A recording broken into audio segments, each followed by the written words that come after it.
What's up, everybody? It's today.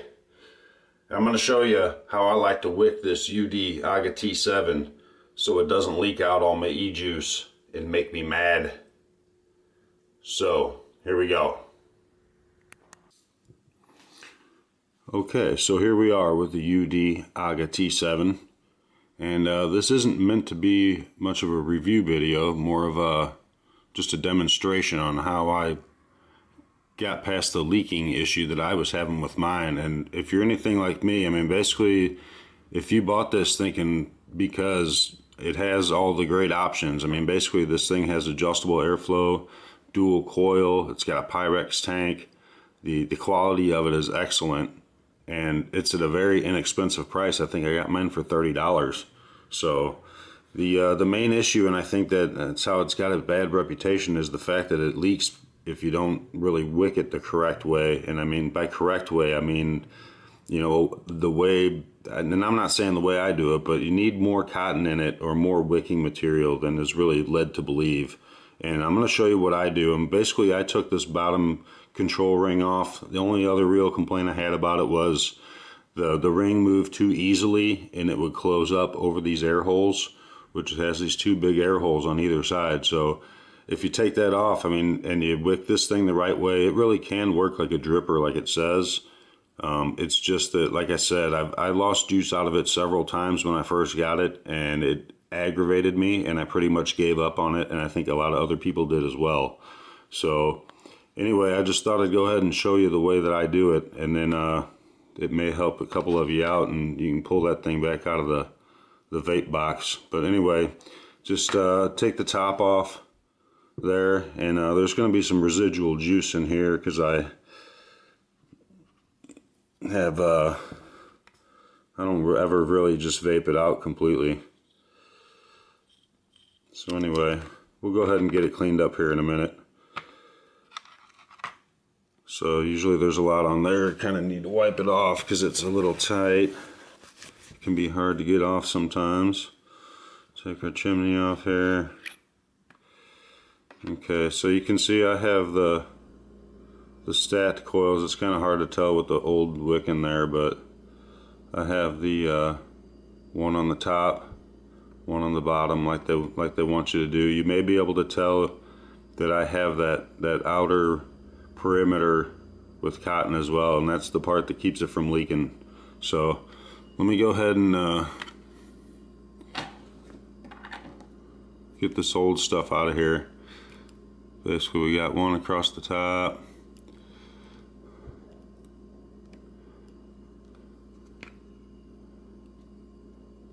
one down across the bottom there. Now that I got that out, you can see I still have a whole bunch of wicker on the outside here.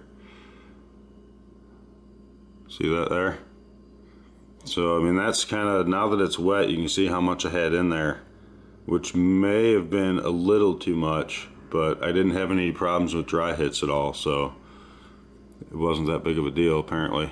If you have too little, it will leak. If you have too much, you're basically running the chance that you're going to starve the coils a little bit. But I'm going to show you another little tip once we start wicking this, and it'll help keep that from happening as well. I'm going to go ahead and reuse these coils, so if you want to wait 1 second while I go do that, and you won't even hardly notice. So here we go. Okay, we're just dry burning these coils and getting those cleaned up a little bit.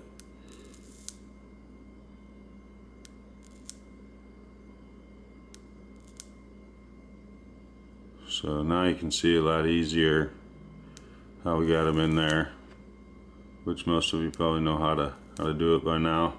You got one long positive, one short positive. Okay, we got that on DNA 30. We're gonna get this stuff here cleaned up, and then we'll go to the wicking. Okay, so now that we have things cleaned up, including our deck here, you might want to check and make sure these two bottom pieces are secured. Sometimes I notice that they're a little loose. You might even want to check your bottom pin and make sure that's tight if you don't have it turned out so that it's adjusted. So you got the tank, the Pyrex tank clean. Make sure you're careful with that because it does break pretty easily. And we got our other couple pieces and parts cleaned up here, so we'll just set those aside here. I usually just like to leave this on my ohm reader while I'm doing it. Let's go ahead and see what it says. So it's at 0.9. It's a dual coil. It's I can't remember what that build was exactly, but anyway, I'll show you how we put some wick in here to keep it from leaking down that center air hole down here into your. I basically lose a lot of e-liquid out of these air holes at first. So here we have an organic cotton ball, unrolled, and then you separate it. You know, these are like in 2 pieces apparently. So you know, basically you're just going to have to get a feel for how much you really need in there. I usually kind of split it apart about this length. Okay, and then you're going to want, you know, roughly 1/3 of this, but it's always better to take a little more and then kind of adjust it as you go.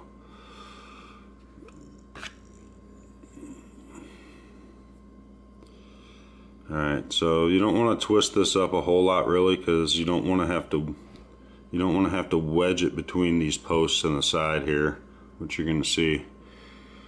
Pulled it a little too thin there. Alright, now mainly this is a barrier, so you're going to see what I mean. So basically, let's see if we can get a little bit closer here.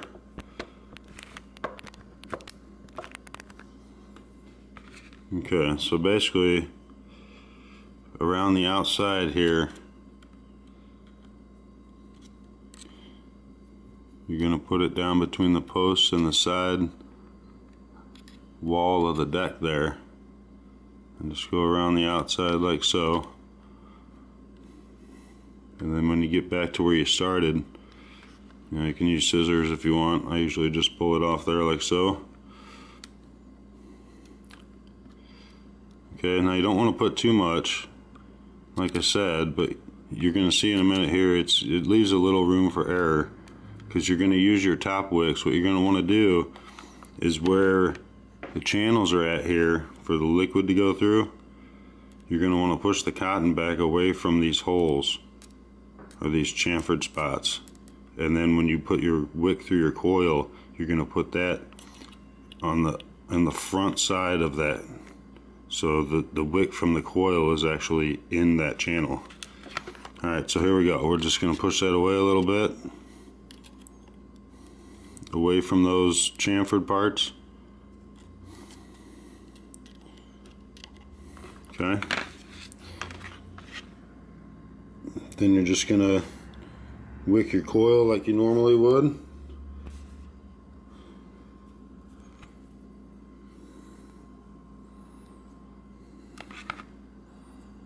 See if I can do this efficiently for you here. The main thing is you don't want to cover up that hole in the center, your airflow hole or your air hole, with the cotton. Alright.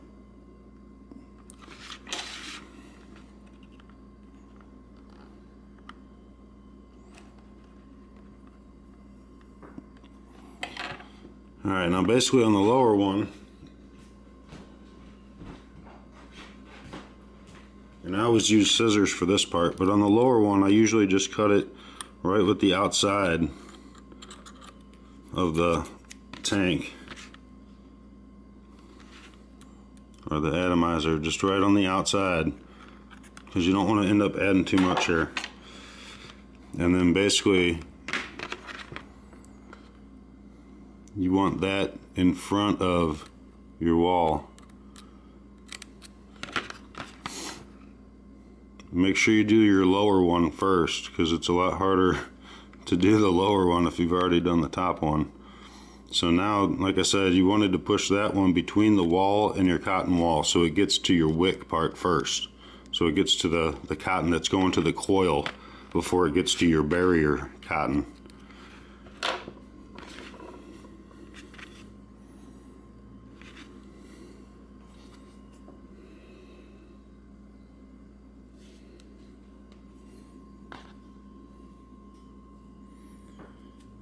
Alright, and then just the same thing for the top. Getting my cotton ready over here off the camera, sorry about that. Alright.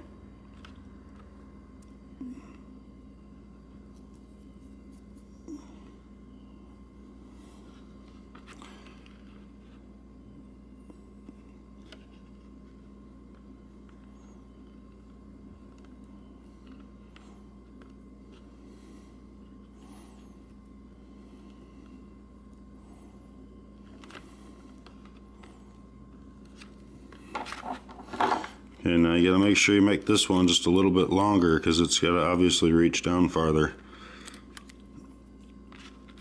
The other way you can do this is that double barrel type build, and that works pretty well as well. That may have been a little too much, so I'm gonna pull on the side a smidge, and we'll get rid of a little bit of this here.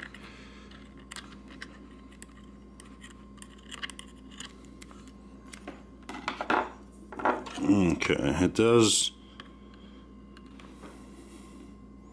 is advantageous to take your time with this one, but I'm trying not to take too long, but give you a good idea of what I'm talking about here still.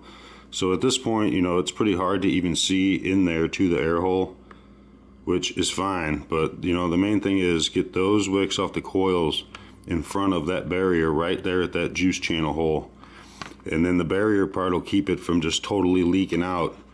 I'll show you the way I like to fill it here, and let's go ahead and grab some juice, and I will pre-juice this thing, and I'll get it back together and I'll show you how I like to fill it. Okay, so obviously this is going to hold a little bit of juice. You want to go ahead and pre-soak these guys a little bit, which you probably already know, but if you don't, now you do.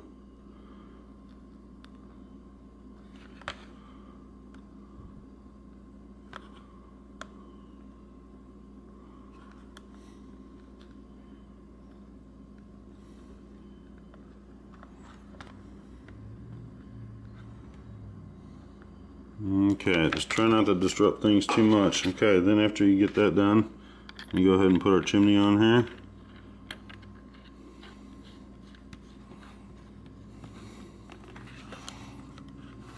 Okay, now that's the O-ring seal, so don't kill it. You want it to be tight enough though so that when you unscrew the top cap, that doesn't come off instead of the top cap coming loose. Okay, then get this here piece on. Make sure you didn't lose your O-ring when you cleaned it off. You don't have to kill that one super tight either. Okay, now here's how I like to fill mine. And basically, you know, you're supposed to fill it with the needle or whatever through this hole in the top cap. That never worked for me. So the way I fill it is I just hold on to the Pyrex tank here and just, you know, a slight amount of pressure. Well, we're getting really down to the wire on this Dr. Creamy Z juice I got here. But my mail should be arriving soon. So anyway, I just basically hold the tank and I fill it, and I usually fill it to the top right at the chimney before it starts to overflow down into the coil area. And that's pretty much the full, you know, that's what I call full. And I never have a problem with this thing leaking now, ever. And this is the tank I use every day.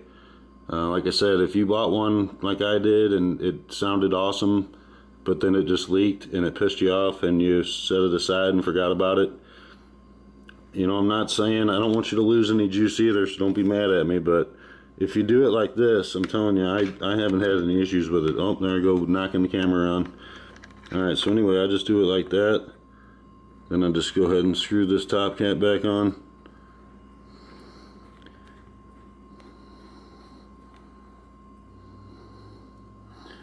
Snug her up.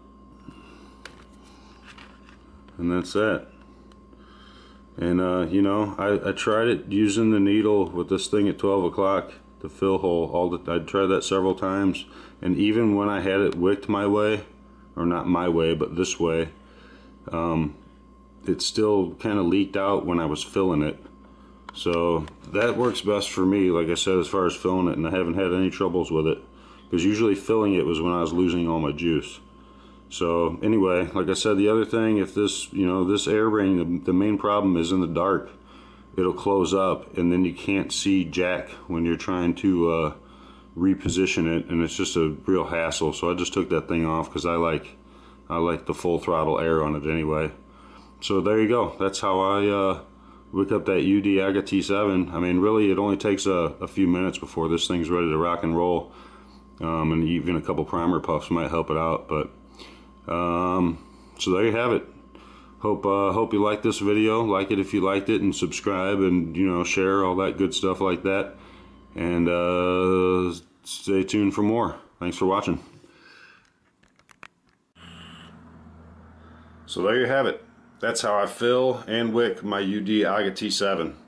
I hope that helps you out. So until next time,